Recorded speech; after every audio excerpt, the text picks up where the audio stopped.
Hi everyone, welcome back to the channel. Today it's Friday the 5th of May and as you can see it's absolutely chucking it down. I've just finished feeding the cattle.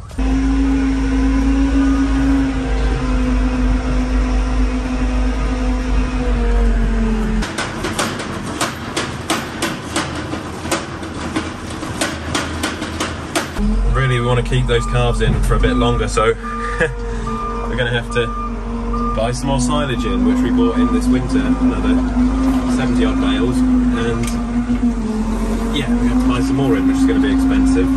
So this upcoming year we need to make a lot more silage so that for next year we don't have to buy any in.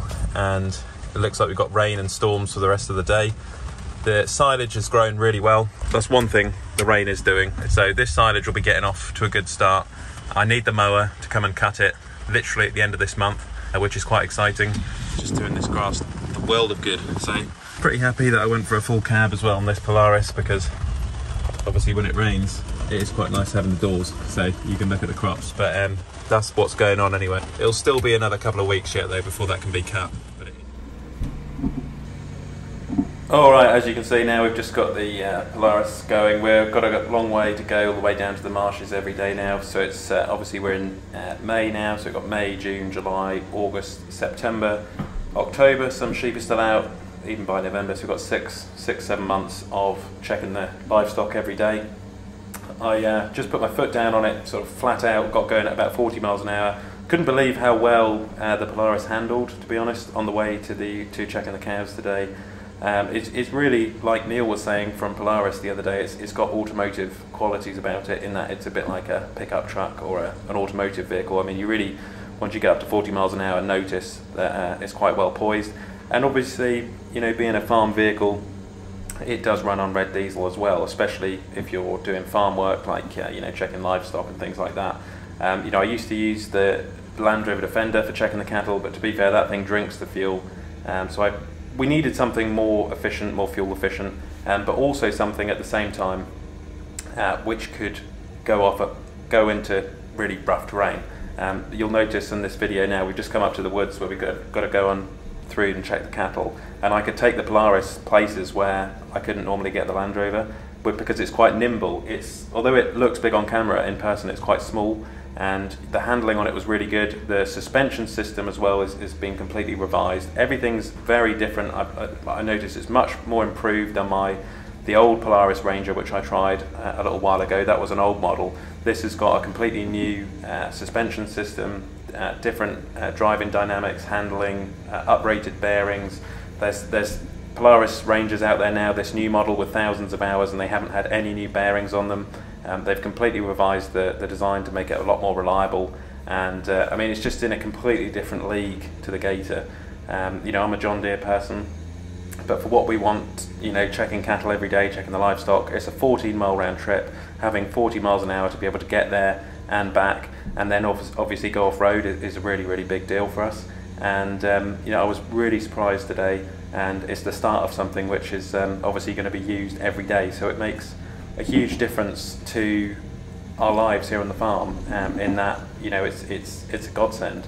And yes, some people say that the cab's quite noisy. It is noisy. I've used my earplugs to cancel the noise out, and once you get used to it, it's actually not too bad. And remember, I think, you know, throughout time, you know, Polaris will address the sound issue in the cab. It is a slightly more compact cab, I would say, over the Gator, but it feels more cozy.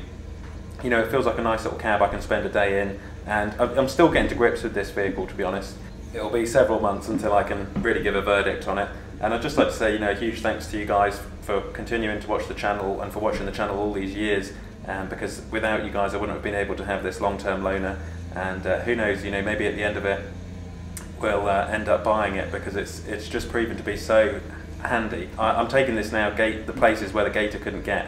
The Gator would bottom out or would get in trouble, and I just can't believe it.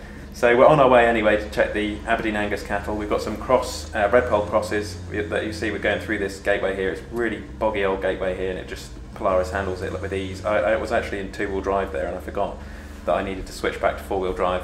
Yeah, so we're going down to the Broads, and we're checking the Aberdeen Angus cross calves.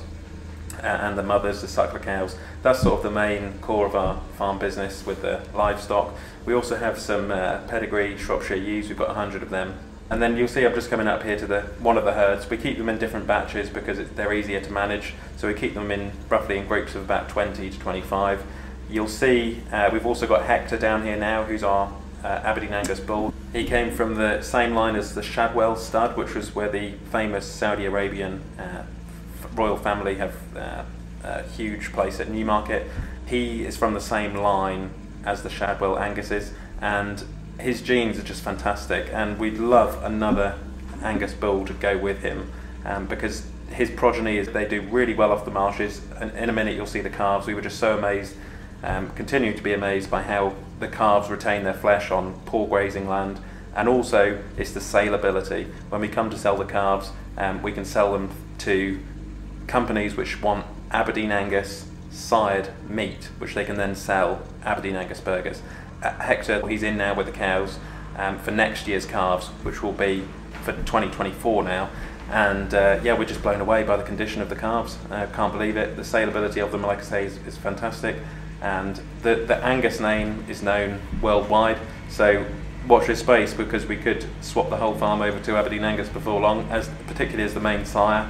I've also got some heifers which we're bringing on, Hereford Cross Holsteins, and they'll be going with the Aberdeen Angus bull as well. So it's going to be really interesting to see over the next few years how we get on with the Aberdeen Angus bull. You can see I'm just stopping here now, just sort of count them and do all the health checks, which is something which we do obviously every time we come down. So yeah, it's looking like it's going to be a busy summer, and remember we'll be down here soon as well, starting to cut the grass. We've got some fields shut off for silage. So yeah, with that, thanks for watching. Keep liking and subscribing. I'll catch you in the next one.